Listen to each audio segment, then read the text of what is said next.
هو عشان الزيت غلي مش هنقلي بطاطس، لا هنقلي البطاطس من غير كمية الزيت اللي كنا بنستهلكها، هنعمله بأقل زيت، ويعتبر كده كمان من غير زيت، بمعلقة زيت واحدة اللي انت شايفاه ده كده بالجمال والحلاوة دي، كأن انت قليها في اكبر كمية زيت عندي. بسم الله والصلاة والسلام على اشرف خلق الله سيدنا محمد عليه افضل الصلاة والسلام. ازيكم يا حبايبي، عاملين ايه؟ يا رب تكونوا بخير وفي احسن حال. النهارده هنعمل مع بعض البطاطس اللي انت شايفاها دي من غير الزيت اللي احنا كنا بنقلي فيه العميق اللي احنا كنا بنستهلكه الاول. الزيت سعره ارتفع جدا، الكيلو وصل 70 جنيه. طيب هنعمل ايه بقى؟ معناش هنعمل حاجة ولا عدنا هنعمل اكل؟ لا هنعمل كل حاجة ان شاء الله. ازيكم يا حبايبي، عاملين ايه؟ يا رب تكونوا بخير في احسن حال.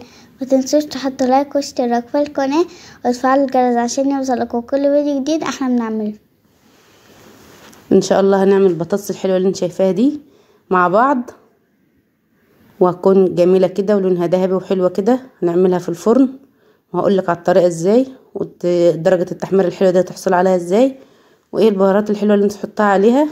هنشوف مع بعض كل حاجة في الفيديو، تابعين للاخر ان شاء الله الفيديو هيعجبك. يلا بينا نشوف الطريقة مع بعض.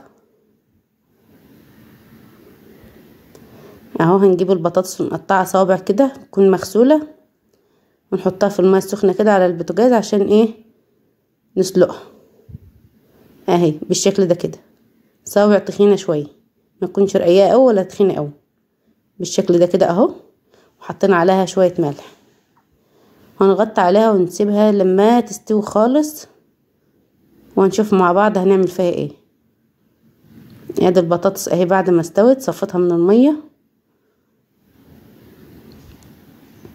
ازازة الزيت، لا مش هنحط كده ازازة الزيت، اوعي على عين، لا ده احنا هنحط بالمعلقة. سيبكم ازازة الزيت، محدش يبصلها يا جماعة، بالمعلقة ايوه كده بالسنتي اهو، معلقتين صغيرين. هندهنهم كده في الصينية بالشكل ده كده اهو. دي مش ايام البعزقة بقى وايام الزيت الكتير بقى والبحترة يا جماعة، معلش اهو. وهننزل بقى بالبطاطس، هنفردها كده بالشكل ده في الصينية اهو، وهنحط عليها البهارات. هذا نص معلقة ملح،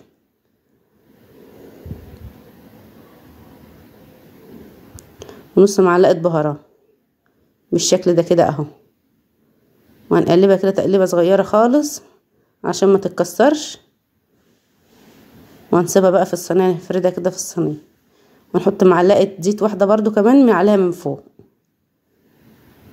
اهي، معلقة واحدة بس، وندخلها الفرن لما تتحمر بالشكل ده.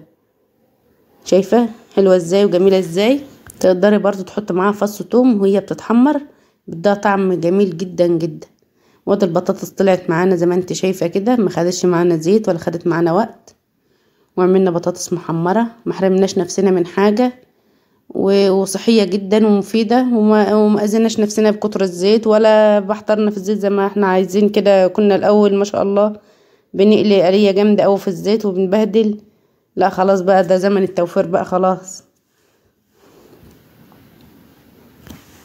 ايه رأيك بقى في البطاطس والطريقة الجميلة اللي انا عملتها لكم دي؟ يا رب الوصفة تكون عجبتكم.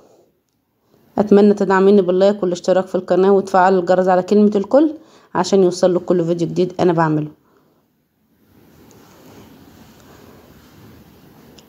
طريقة بطاطس حلوة جدا ان شاء الله هتعجبك وهتعجب الاولاد، وخفيفة ومبتاخدش وقت خالص. اتمنى الفيديو يكون عجبكم، بحبكم في الله، مع السلامة.